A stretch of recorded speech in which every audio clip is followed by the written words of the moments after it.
Hi friends, ഷിരൂരിലെ മണ്ണിടിച്ചിൽ അർജുനെ കാണാതായിട്ട് ഇന്ന് കുറേ ദിവസങ്ങളാവുന്നു.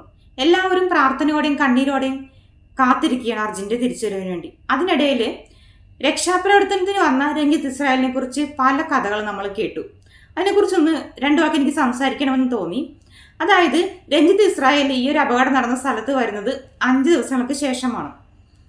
അദ്ദേഹം അവിടെ വരുന്നതിന് മുമ്പ് തന്നെ നേവി പുഴയിലെല്ലാം തിരച്ചിൽ നടത്തിയിട്ട് അവിടെ നിന്നൊന്നും കണ്ടെത്താനായില്ല എന്നൊരു റിപ്പോർട്ട് പറഞ്ഞിട്ടുണ്ടായിരുന്നു. അതുമാത്രമല്ല, വീട്ടുകാർ പറഞ്ഞു 2 ദിവസത്തിന് ശേഷം ഫോൺ റിങ് ചെയ്തിട്ടുണ്ടായിരുന്നു. അതുപോലെ GPS ലൊക്കേഷൻ പറഞ്ഞു. മാത്രമല്ല, വണ്ടി 2 പ്രാവശ്യം സ്റ്റാർട്ട് ആക്കിയിട്ടുണ്ട് എന്നും പറഞ്ഞു. ഇത് പുഴയിൽ വീണ വണ്ടി ഒരിക്കലും ഓൺ ആവില്ല എന്ന് എല്ലാവർക്കും അറിയാം. നമ്മളും അത് തന്നെ വിശ്വസിച്ചു. അർജുൻ്റെ വണ്ടിയും കരയിൽ തന്നെ ഉണ്ടാവും, മണ്ണിനടിയിൽ ഉണ്ടാവും എന്നുള്ളൊരു വിശ്വാസത്തിന് തന്നെയായിരുന്നു നമ്മളെല്ലാവരും. അതുപോലെ തന്നെ അദ്ദേഹവും രഞ്ജിത്ത് ഇസ്രായേലും ആ ഒരു സാധ്യത പറഞ്ഞു, കരയിൽ തന്നെ ഉണ്ടാവും ഈ ഒരു കാര്യങ്ങളെല്ലാം വെച്ചിട്ട്. അത് മാത്രമല്ല, ഈ ട്രക്കിൽ പുഴയിൽ വീണിട്ടുണ്ടെങ്കിൽ തടിക്കഷ്ണങ്ങൾ എന്തെങ്കിലും ഒന്ന് കിട്ടണ്ടേ, അതൊന്നും ഇത്രയും ദിവസം കിട്ടിയില്ലായിരുന്നു. ഇപ്പോഴാണ് അതിനെക്കുറിച്ചുള്ള വാർത്തകളെല്ലാം വരുന്നത്.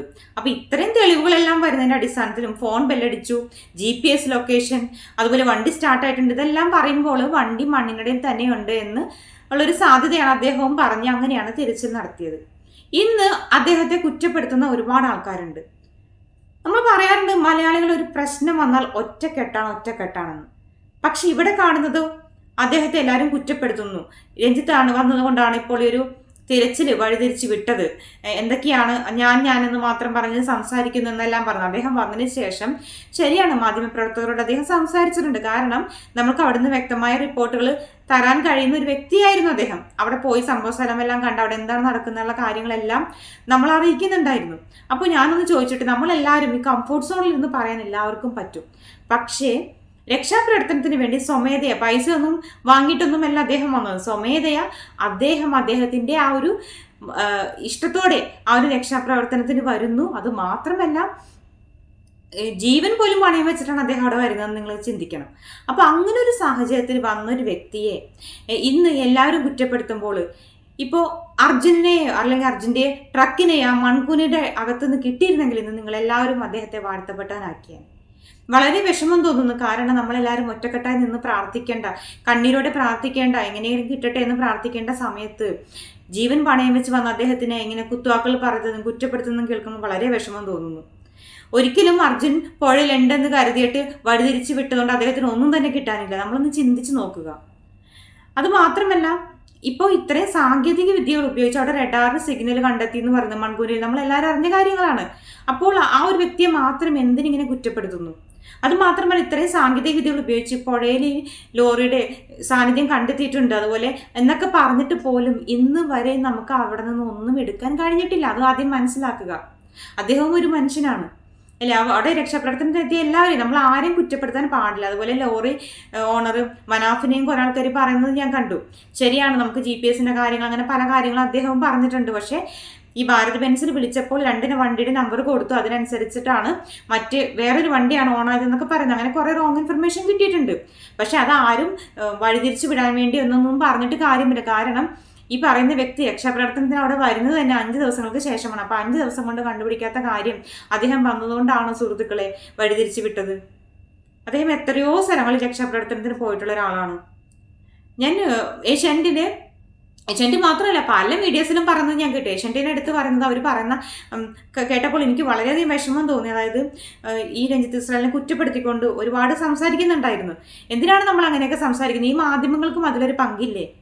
ഈ മാധ്യമങ്ങളടക്കം പറഞ്ഞില്ലേ മൺകൂനയിലകത്തുണ്ട്, ഈ മണ്ണിൻ്റെ അടിയിലുണ്ട്. എല്ലാവരും അതുപോലെ ഉറച്ചു വിശ്വസിച്ചു. കാരണം എന്തുകൊണ്ടാണ് ഫോൺ റിങ് ചെയ്തതെന്ന് പറഞ്ഞപ്പോൾ തീർച്ചയായിട്ടും ഫോൺ തെറിച്ച് വീണതാണെന്നൊന്നും നമുക്കറിയില്ല. പക്ഷേ ആ വണ്ടി മണ്ണാൽ മൂടപ്പെട്ടിട്ടുണ്ട്, മണ്ണിനടിയിലുണ്ടെന്ന് തന്നെ എല്ലാവരും വിശ്വസിച്ചിരുന്ന ഒരു കാര്യമാണ്. ഇന്ന് പുഴയിലുണ്ട് എന്ന് പറയുമ്പോൾ ഇത് നേരെ തിരിച്ച് ഒരാളുടെ തലയിലോട്ട് മാത്രം ഇട്ട് കുറ്റപ്പെടുത്തുന്നത് അത്ര നല്ല കാര്യമായിട്ട് എനിക്ക് തോന്നിയില്ല.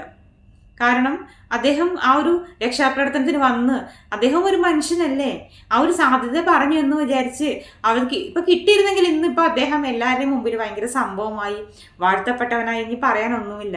ഈ പറഞ്ഞ മാധ്യമങ്ങൾ തന്നെയാണ് രഞ്ജിത്ത് ഇസ്രായേൽ വന്നപ്പോൾ അദ്ദേഹത്തെ പൊക്കി വാനോളം പൊക്കി ഇനി പറയാത്തൊന്നുമില്ല. അവരൊക്കെ തന്നെ ഇന്നിപ്പോൾ അദ്ദേഹത്തെ തള്ളി താഴെയിട്ടു എന്ന് വേണം പറയാൻ. ഇന്നും അദ്ദേഹം അവിടെ രക്ഷാപ്രവർത്തനത്തിനുണ്ട്, ഇതുവരെയും പോയിട്ടില്ല. നമ്മളത് മനസ്സിലാക്കേണ്ടത്, നമ്മൾ വന്നിച്ചില്ലെങ്കിൽ നമ്മൾ ആരെയും നിന്ദിക്കാതിരിക്കുക. നമ്മളെല്ലാവരും സംസാരിക്കുന്നത് സേഫ് സോണിൽ ഇരുന്നിട്ടാണ്. ഈ ഒരു മണ്ണിടിച്ചിൽ ഉണ്ടാവുന്ന ഒരു മേഖലയിലേക്ക് വീണ്ടും അവിടെ ചെല്ലുന്നു, എന്തും അവിടെ സംഭവിക്കുക. അപ്പോൾ അവിടെ രക്ഷാപ്രവർത്തനത്തിന് വന്ന എല്ലാ ഉദ്യോഗസ്ഥരെയും നമ്മൾ വളരെ നല്ല മനസ്സോടെ തന്നെ നമ്മൾ അവരെ ആദരിക്കണം. കാരണം അവരവരുടെ ജീവൻ പോലും പണയം വെച്ചിട്ടാണ് അവിടെ നിൽക്കുന്നത്. ശക്തമായ കാറ്റും മഴയും എല്ലാം അവിടെയുണ്ട്. അതുപോലെ മണ്ണിടിച്ചിൽ സാധ്യതയുണ്ടെന്ന് പറഞ്ഞിട്ട് പോലും എല്ലാവരും വന്നത് ചെയ്യുന്നുണ്ടെങ്കിൽ തീർച്ചയായിട്ടും നമ്മൾ അതിലൊരു നന്മ കാണണം. എല്ലാത്തിനും നമ്മൾ തിന്മ മാത്രം കാണാതെ, നെഗറ്റീവായിട്ട് മാത്രം ചിന്തിക്കാതെ ചില കാര്യങ്ങളിൽ നമ്മൾ നന്മകളും കാണണം എന്നെനിക്ക് എൻ്റെ ഒരു അഭിപ്രായമാണ്. അതുപോലെ നിങ്ങൾക്ക് എന്തെങ്കിലും കമൻസ് ഉണ്ടെങ്കിൽ തീർച്ചയായിട്ടും കമൻറ്റ് ചെയ്യുക. കാരണം ഞാനും ആദ്യം മുതൽ തന്നെ വിശ്വസിച്ചിരുന്നത് ഫോൺ റിങ് ചെയ്തു, തീർച്ചയായിട്ടും ഫോൺ വെള്ളത്തിൽ പോയ ഫോൺ എന്തായാലും റിങ് ചെയ്യില്ല, വെള്ളത്തിൽ പോയ വണ്ടി എന്തായാലും സ്റ്റാർട്ട് ആവില്ല, GPS ലൊക്കേഷൻ അവിടെ കാണിച്ചെന്ന് പറയുന്നത്. ഇതൊക്കെ കേൾക്കുമ്പോൾ ആരാണെങ്കിലും ചിന്തിച്ചു പോകും മണ്ണിനടിയിൽ തന്നെ ഉണ്ട്, അത്രമാത്രം മണ്ണ് അവിടെ ഉണ്ടായിരുന്നു. അത് മാത്രമല്ല അവിടെ നിന്ന് റഡാർ കൊണ്ടുവന്നു, അപ്പോൾ അവിടെ നിന്ന് സിഗ്നൽ കിട്ടിയെന്ന് പറയുന്നു. ഇതെല്ലാം പറയുമ്പോൾ നമ്മൾ ആരാണെങ്കിലും അങ്ങനെ തന്നെയല്ലേ ചിന്തിക്കുള്ളൂ. ഇപ്പോഴാണ് അതിന് പറ്റുള്ള സാങ്കേതിക വിദ്യകളും സംവിധാനങ്ങളും എല്ലാം കൊണ്ടുവന്ന് അവിടെ ചെക്ക് ചെയ്തതും പുഴയിലുണ്ടെന്ന് കണ്ടെത്തിയതും എല്ലാം. നേവിയും റിപ്പോർട്ട് കൊടുത്തതാണ് പുഴയിൽ നിന്നൊന്നും കിട്ടിയില്ല എന്ന് ആദ്യ ദിവസങ്ങളിലൊക്കെ. അപ്പോൾ ഈ 5 ദിവസങ്ങൾക്ക് ശേഷമല്ല അദ്ദേഹം വരുന്നത്. അപ്പോൾ 5 ദിവസങ്ങൾക്കുള്ളിൽ അങ്ങനെ ഉണ്ടായിരുന്നെങ്കിൽ ഈ പറയുന്ന മാധ്യമങ്ങൾക്കോ അല്ലെങ്കിൽ ഈ പറയുന്ന സോഷ്യൽ മീഡിയസിലെ ആൾക്കാർ എന്തുകൊണ്ട് പറഞ്ഞില്ല പുഴയിലുണ്ടാകുമെന്ന്? എല്ലാവരും ഒരുപോലെ തന്നെ പറഞ്ഞൊരു കാര്യമല്ലേ മണ്ണിനടിയിലുണ്ടെന്ന്. അപ്പോൾ നമ്മൾ ഒരാളെ മാത്രം കുറ്റപ്പെടുത്തുന്നത് ശരിയാണോ? പിന്നെ അദ്ദേഹം റിപ്പോർട്ട് മാധ്യമങ്ങളോട് സംസാരിച്ചെന്ന് പറയുന്നത് അദ്ദേഹം ഒന്ന് പുറത്തു വരുമ്പോൾ നമ്മൾ, കാരണം അദ്ദേഹത്തിന് അറിയാം കേരള ജനത ഒന്നടങ്കം അർജുൻ്റെ തിരിച്ചതിനു വേണ്ടി പ്രാർത്ഥനയോടെ കണ്ണീരോടെ കാത്തിരിക്കുകയാണ്. അപ്പോൾ എന്താണ് അവിടെ നടക്കുന്നതെന്ന് അറിയാൻ വേണ്ടിയിട്ട് അദ്ദേഹം നമ്മൾക്ക് ന്യൂസ് ഒന്ന് പറയുന്നുണ്ടായിരുന്നു, അപ്ഡേഷൻ തരുന്നുണ്ടായിരുന്നു. അതൊക്കെ കുറ്റപ്പെടുത്തിക്കൊണ്ട് സംസാരിക്കുന്നത് കേട്ടപ്പോൾ കുറച്ച് കാര്യങ്ങൾ പറയണമെന്ന് തോന്നി. അതുകൊണ്ടാണ് ഞാൻ വീഡിയോ ചെയ്തത്. എന്തെങ്കിലും കമൻസ് ഉണ്ടെങ്കിൽ നിങ്ങൾ കമൻറ്റ് ചെയ്യണം. Thank you so much.